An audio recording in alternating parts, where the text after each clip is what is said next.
Volume 3 Chapter 23. Sheltir ignored the villager's dismay. "So, who are you?" "Ribbitnik." The frogman answered, not at all thinking it odd that his dear friend did not know his name. "Okay, Ribbitnik, tell us about the frogman invasion. How many of you are there?" she asked while the tribes watched the scene play out. "Thousands, lots of thousands, like 4 hands of thousands," he said, and the lizardman gasped. 20,000 frogmen. You can't be serious." Zariasu gasped, and the frogman glared at him. "More than that, lizard, more than that," the frogman exclaimed. "How can there be so many?" Shazrio asked, aghast. "Like I would ever tell you," the frogman belched out, looking up at the lizardman chief with contempt. His tongue shot out of his mouth fast enough to smack Shazrio across the chest before it retracted into his mouth. "So how can there be so many? You'll tell me, won't you?" Sheltir asked, ignoring the mocking violence of the prisoner. "Of course, you're my friend," Ribbitnik answered. "It's simple, the Empire lost a war. We've been fighting them off and on for generations along the coastal areas of the swamp. They had a lot of our prisoners, you know. So when they lost a war with someone else, a lot of their soldiers got pulled back, they abandoned the villages, and all the frogman slaves they'd taken over the years were able to make an escape." "Oh, so. How are you feeding everybody?" Sheltir asked. "Aren't you all going to go hungry?" "No, there's lots of lizard meat here," Ribbitnik answered and looked around at the lizardman. "If we take over the whole lake in a few days, we'll have enough food to last for a while. We can hunt out the wild beasts on this side of the lake too, and start fishing where the lizardman did. It will be tight, but even if we take some casualties?" Ribbitnik couldn't shrug, but he could glare. "It would be worth it to take the whole lake forever, and that will just make it easier to feed everyone afterward." It was an ugly future laid out before the lizardman. Zariasu traded eyes with the other chiefs. The future opened up like a chasm beneath their feet. Against so many frogmen, victory looked impossible. "Can this one really help us so much?" "So what is your plan? How come you've been moving so slowly?" Sheltir asked. "Queen Hiketi hasn't been moving slowly, she's been moving deliberately," Ribbitnik answered with glee. "We did hope to slaughter 2 tribes early, or at least drive them off, but one ran and I got caught before knowing what happened to the other, probably all dead. If they're not, they'd run here. She wanted them to be huddled and hungry. You see, the lizardmen liked to kill each other, a vicious and disgusting race. She, being a genius, realized that since they started killing each other over food once before, they would do it again. Why should a superior race like mine die at all if our inferior animal enemies will kill themselves for us?" He answered like his superiority was self-evident, and he missed the way in which his words were erasing the boundaries between tribes with every passing second. "So it'll be a few days before they come this way?" Sheltir asked. "Yes, we do still worry about the rumors of their great treasures, but it will only be a few more days before she comes this way ready to finish them off forever." Ribbitnik's ribbity laughter of glee was accompanied by the shaking of his entire body with pending happiness. "They lost a war. Unless there was a war I don't know about then that could only mean the war against Nazareth and the kingdom, nothing else would make sense. And then of course they lost so many knights they would have to pull back to keep things stable at home. Any frogman prisoners could easily escape confinement under reduced and lax guard. And they'd be mostly veteran fighters. How long does it take for you to make a frogman warrior anyway?" "That still seems like a lot," Sheltir pressed. "Oh, well, we lay lots of eggs, most of them used to get eaten until Hiketi came along with ideas about protecting them in one place. That was about 20 years ago, and since we had a lot more numbers, together we could fend off monsters better. Then she put the chiefs in charge of each other's eggs to keep everyone honest. Then we had more than we needed between monster meat, fishing and so on, thus we sent more young to fight. A lot got caught, but it would weaken the human settlements. So the ones we got back were all full grown," Ribbitnik revealed, and Sheltir nodded along like she understood. "Do you have any special magical weapons or powerful warriors?" Sheltir asked. "We have some runecraft stuff we stole from the humans or bought from dwarves, but no truly overwhelmingly powerful items. But they have the great treasures. For now." Ribbitnik made a noise he considered to be somewhat threatening, a throaty ribbit-like noise that expanded the bulbous throat several times. Curiosity and his collector's interest flared up in Ainz, but he held his peace and listened attentively. Focus on the importance in the present. I can worry about the rest later, Ainz told himself while they went on. Wow, so you're very ambitious. Do you have any weaknesses you're worried about at all? Shaltir asked with a casual friendly smile. No, we can jump really well and we're as strong or stronger than humans. That's why they broke my legs, because I could easily jump as high as any 10 of them standing one on top of the other. The frogman boasted with pride. Ground-scrambling fools can't even breathe underwater. Can you imagine only being able to breathe in one place? How ridiculous. The frogman gave a snort of derision. Very ridiculous. Shaltir nodded sagely. So what is the highest tier of magic you can use? I can't use any, but the queen can use up to the 5th tier. Ribbitnik boasted. She's very powerful, and tall too. She's as tall as these walls and as wide as these gates. When Hecate comes, that will be the end of these kin-killing lizardmen once and for all. I'm sure, but how soon will they get here? Shaltir asked. If nothing gets in her way, she'll probably plunder the other villages and surround this one in a week. We were told to surround the village on all sides, including in the water, keep the lizardmen from fishing, and wait for them to kill each other and beg us to make them slaves in exchange for food. After that we can just work the survivors to death to make the first frogman civilization. She'll be empress of the lake then, like the humans of Baharuth in the north or the dwarves in their mountains. We'll have a true kingdom of our own. She is a truly amazing leader. Ribbitnik boasted with pride and Shaltir looked over her shoulder and up to her master. Is that everything, my lord? She asked, blinking her bright crimson eyes and using the same sweet little girl voice. It was impossible, he had to do it. Ainz patted her beautiful head, helmet or no, and praised her. Excellent work, Shaltir. Excellent work. I'm proud of you. She beamed up at him while the lizardman gaped, open-mouthed. Send him to Nazarick. Our next task is clear, Ainz said, and she bowed deeply before opening the gate before the still gaping lizardman. My lord, when I return, she asked as she picked the frogman up, what will we be doing? Taking over the lake, Shaltir. Ainz answered, and she did not lose her grin when she headed through the gate and back to their home. When the gate vanished again, the lizardman began to cheer. Volume 3 Chapter 24. Shaltir's return to Nazarick was unheralded but not unnoticed. She appeared in Neuronist's workspace and lightly tossed the frogman to the feet of the obese round-mouthed monster with her little snake's tongue. Oh, Lady Shaltir, what have you brought me today? Neuronist giggled and clapped her palms together, rubbing them with eagerness as she looked down at the frogman. It stared up at her with blank confusion that was far beyond simple fear or horror. A soon-to-be endangered species. Study it. We need to know how much they can take. Whatever is left of them will be serving us soon. She explained and glanced at the moaning figures on the wall. The surviving Sunlight Scripture members were barely aware of anything. The light of the torches cast shadows against the dim stone. None of them were dressed, their male members exposed to Shaltir's curious eyes. Are they still resisting? She asked with only half interest. No, I broke them weeks ago. They've spilled every secret of their people down to where their own parents live. Anything they haven't told me, they've held back because they don't know it. Neuronist promised and reached for a long thin kidney stone remover. Collective wails went up, and Neuronist put it back down in the little silver tray again. See? I am a professional after all. The frogman began to wiggle and thrash pointlessly in its bonds, but the pair ignored him. I never doubted it, but when will they be useful for something? Shaltir asked and looked the scarred wretches over. I don't know. Lord Demiurge wanted them used for something, but Lady Albedo immediately forbade his intentions. They can't be killed or used beyond keeping them broken. Her tongue darted out toward the men several times. I have no idea why and it isn't my place to ask.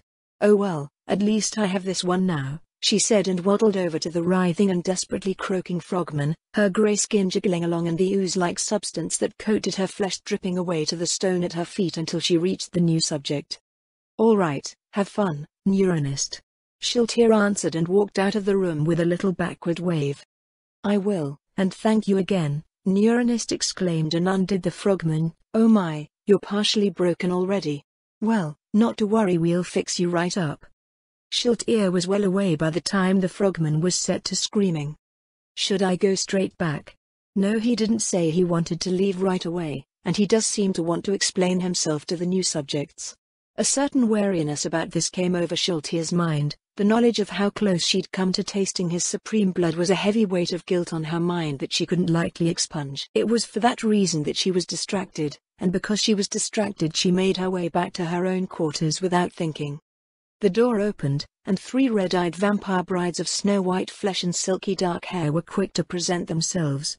2 knelt, but 1, the longest-haired, and newest, remained on all fours, which was to be expected as she was the only one equipped with a tail.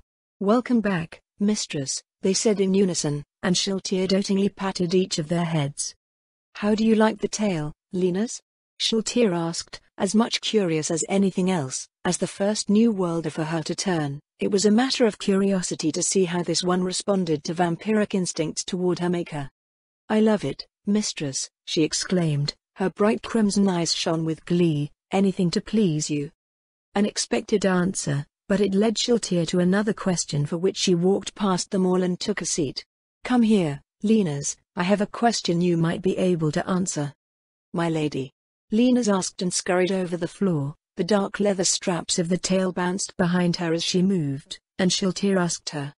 "You betrayed your lord for mine. I'm sure that's why my master had me turn you, because a traitor can't easily be trusted, unless you have something on them, something like this." Shiltir rolled up her sleeve and extended her wrist. "Go on, have a bite," she said magnanimously, and held the little indulgent girlish smile as the greedy vampire and former knight grasped the true vampire's delicate-looking little wrist and sank her fangs in. The bliss on Lena's rock-bruise's face revealed how much she loved the rich full flavor of Shiltir's lifeblood, but the diminutive little monster was not kind without reason.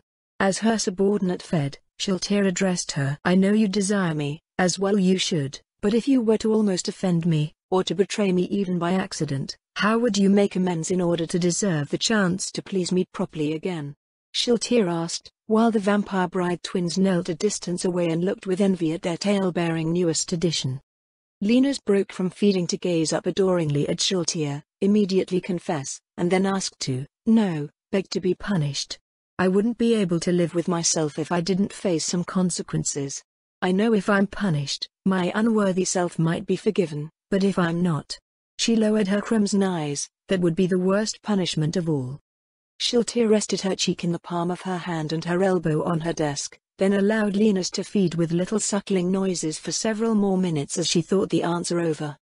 "Work hard while I'm away. I won't be gone long, but I may have a use for you soon, a demonstration of your true devotion," Shiltir said. The suckling noise stopped and Shiltir withdrew her dainty wrist. "I wait with hungry anticipation," Linus vowed, with little red stains on the tips of her fangs rendered visible by the broad and toothy smile on her face. "Good girl, now. Give me a wag." Shiltir gave the order, and the white cloth dress worn by her newest bride rustled when she wiggled her hips to shake the tail Shiltir had plugged her with. "The pleasure that awaits you, the rewards of pleasing me, they will drive you mad if you serve me well." Shiltir cackled and stood up so that, even short as she was, she towered over Linus. She rolled her sleeve back down while Linus looked up at her with a quiet but hungry look on her face. "I live only to serve the Lord of Nazarick, the great healer, and my mistress," Linus said with worshipful reverence before Shiltir flicked her wrist to create another gate and left her brides behind her. Volume 3 Chapter 25. Shiltir's return found her master in deep conversation with the elders of the Lizardman tribes. She approached her lord and her dead heart defied its unlife to throb with devotion. She remained demure and quiet at his back, clad in her armor and waiting patiently for his attention. Governing differing tribes scattered around the lake will lead only to trouble, and Hecate will burn the others anyway. As there are not very many of you, I propose that you all remain here.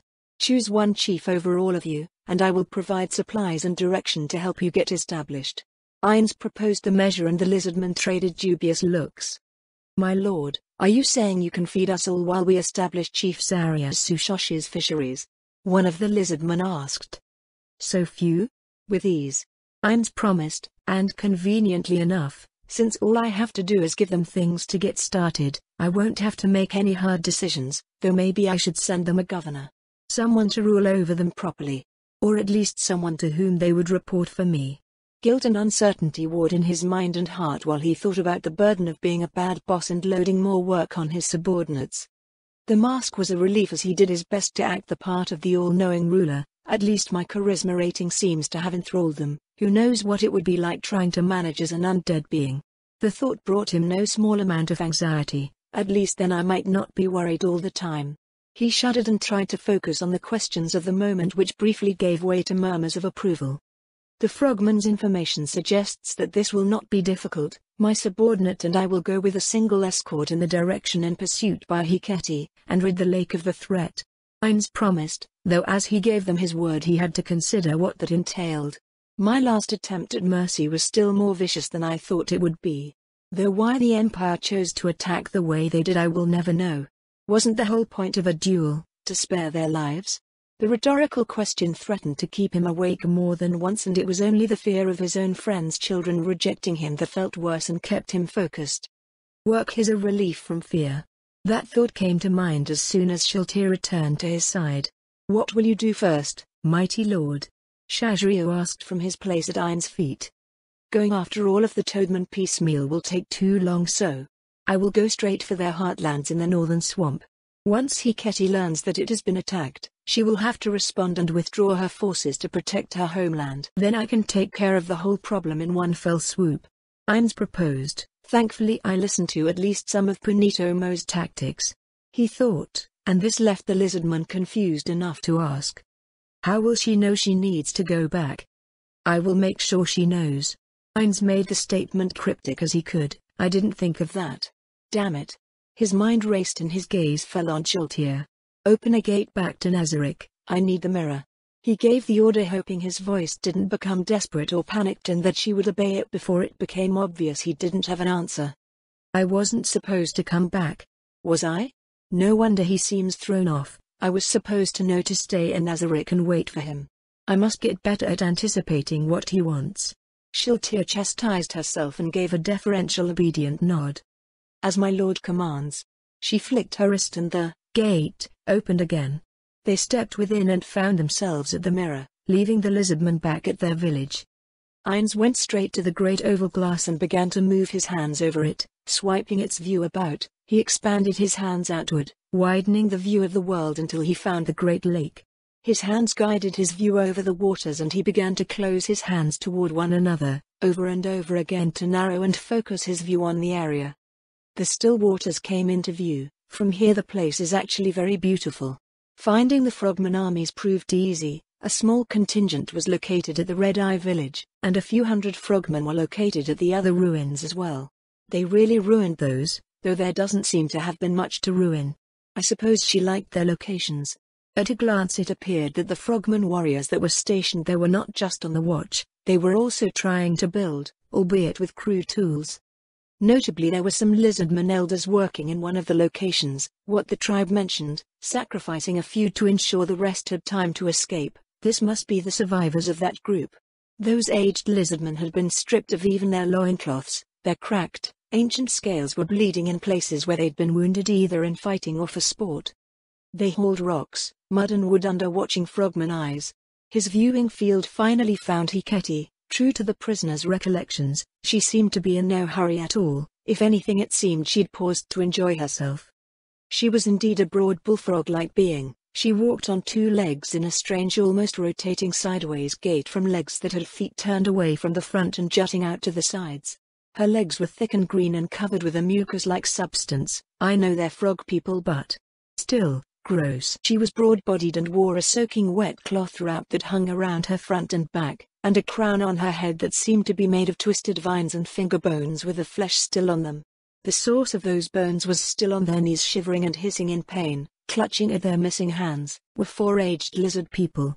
She was moving her big wide mouth above her bulging, pulsing throat, but the mirror conveyed no sound. She made a gesture and behind the elderly lizardmen who contributed their fingers to her crown, several frogmen holding long spears to the bent old backs, thrust home.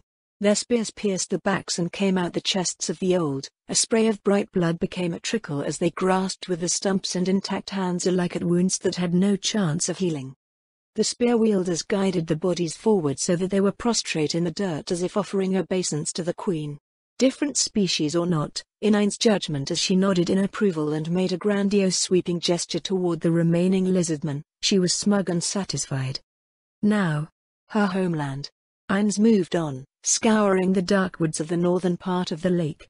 He might have missed their homes entirely except for what the captive told them. The human settlements were found first. Rather, what was left of them. Most of the ruins were simply toppled over walls, a few uprooted farms, precious little else. But they acted as an aperture for finding the frogmen. They did say there had been a great deal of fighting with the Empire. I wonder if the peasants abandoned the area first? The question, he knew, would find its answer when he found the frogmen themselves. The view of the mirror carried him over the wetlands where he finally found a frogman hacking at some wood in knee-deep water. He continued, searching until he found the first village. The frogman villages were low places with homes built into the water itself and under ample tree coverage. Unlike the lizardmen, there was no evidence that they really favored land dwelling at all. Their homes were made of small stone platforms and walls of woven grass, broad leaves that acted like fabric while small sticks and vines acted like thread. Crude, simple places, they were nonetheless industrious in the extreme. Their populations were sizable, each one several times larger than the lizardmen, and the frogmen themselves were garbed in crude armor. Are they wearing vines? He zoomed in on some heavy-looking guards near a large pile of what appeared to be clear, viscous eggs. The guards were indeed wrapped in vines. A sheen told him they'd been rubbed and polished, probably with an oil to harden them into being useful armor. Each suit was made to fit the warrior who bore it. He went over the woods for some time, and checked the lake for good measure. Hikate's army was sizable, but she had clearly left plenty behind. Nothing to chance, she left absolutely nothing to chance. Had I not showed up, I'm sure the lizardmen would have been well and truly wiped out. He mused privately and finally settled on a decision. The presence of the corpses and the burned-out remnants of the lizardman village gave him an idea. He looked down at Shaltia, who was shuffling her feet and looking up at him with almost desperate adoration, and said, "Open another gate. This one to the Katsa Plains."